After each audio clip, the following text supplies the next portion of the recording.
আজকে আমরা তৃতীয় শ্রেণীর বিজ্ঞান বইয়ের ৬৭ ও ৬৮ পৃষ্ঠার সমাধান করব।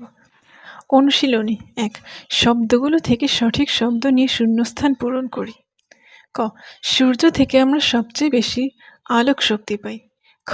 বৈদ্যুতিক পাখা চালানোর জন্য বিদ্যুৎ শক্তি প্রয়োজন। ঠান্ডা ও গরম হওয়ার সাথে তাপ শক্তি সম্পর্কিত।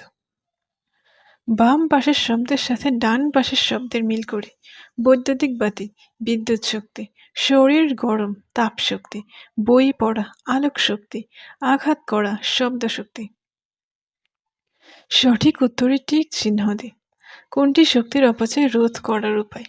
দিনের আলো ব্যবহার করা, ফ্রিজ খোলা রাখা, গ্যাসের চুলা জ্বালিয়ে রাখা, টেলিভিশন সবসময় চালিয়ে রাখা। উত্তর ক। দিনের আলো ব্যবহার করা। তাপ শক্তির উৎস কোনটি নয়? সূর্য, বৈদ্যুতিক বাতি, রান্নার চুলা, টেলিভিশনের রিমোট।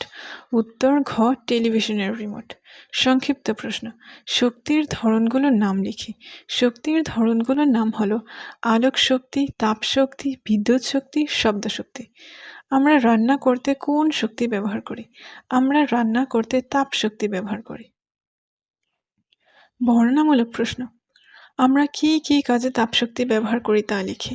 আমরা যে কাজে তাপশক্তি ব্যবহার করি: কোনো বস্তুকে গরম করা, খাবার রান্না করা, কাপড় শুকানো, ধান শুকানো, শীতকালে শরীর উষ্ণ রাখতে।